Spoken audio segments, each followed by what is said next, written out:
ইমাম, মুয়াজ্জিন, খতিব সহ বিভিন্ন ধরনের ধর্মগুরুদেরকে আমরা প্রতি মাসে একটি সম্মানী ভাতা দিতে চাই।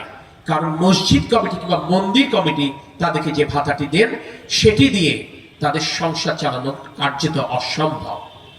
আপনারা নিশ্চয়ই খেয়াল করেছেন, পবিত্র ঈদ উল ফিতরের আগেই আমরা চেষ্টা করব পর্যায়ক্রমে ইমাম, মুয়াজ্জিন, খতিবদেরকে উৎসব ভাতার আওতায় আনবার, যার ধারাবাহিকতায় আগামীতে সকল জায়গায় কর্মসূচি বিস্তৃত হবে এবং অন্য ধর্মগুরুরাও এই সুযোগের আওতায় আসবে।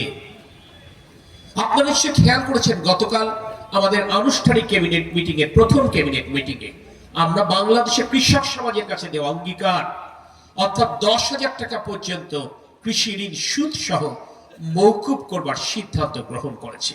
এর মাধ্যমে প্রায় 12.5 লক্ষ কৃষকের এই সুদ এবং আসল মওকুফ করবার জন্য সরকারের তরফ থেকে প্রায় 1,500 কোটি টাকা খরচ হবে।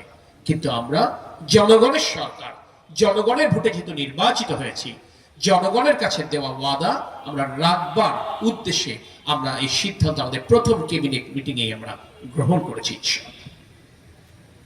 একইভাবে যশোরবাসীর কাছে আমার রাজনৈতিক অঙ্গীকার ছিল, যদি আপনাদের ভোটে নির্বাচিত হয়ে আসতে পারি, আগামী বর্ষা মৌসুমে যেন যশোরের যে সমস্ত নিম্নাঞ্চল জলাবদ্ধতায় ডুবে যায়, সেই জলাবদ্ধতার অভিশাপ থেকে যশোরবাসীকে আমরা মুক্তি দিতে চাই।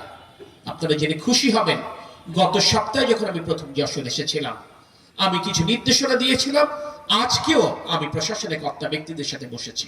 আমাদের চেষ্টা থাকবে যে এই জলাবদ্ধতার অভিশাপে যশোরবাসী দীর্ঘদিন যেমন নিবজ্জিত, অন্তত 50% কষ্ট লাঘব ইনশাল্লাহ এই বর্ষা মৌসুমের আগে আমরা যশোরবাসী করবার চেষ্টা করব। আমরা বলেছিলাম মাদক মুক্ত, সন্ত্রাস মুক্ত, কিশোর গ্যাংয়ের দৌরত্ব মুক্ত একটি যশোর উপহার দেওয়া আমাদের রাজনৈতিক অঙ্গীকার। এ ব্যাপারে আমরা জেলা প্রশাসন এবং পুলিশ প্রশাসনকে যথাযথ নির্দেশনা দিয়েছি।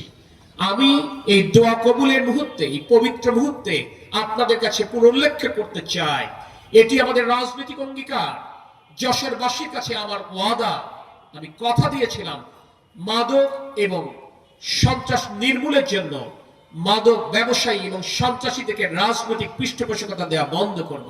আমি আজকের এই পবিত্র মুহূর্তে আপনাদেরকে কথা দিচ্ছি, বাংলাদেশ জাতীয়তাবাদী দল বিএনপির কোন রাজনৈতিক পৃষ্ঠপোষকতা সন্ত্রাসী, মাদক কারবারি কিংবা কিশোর গ্যাংয়ের প্রতি থাকবে না।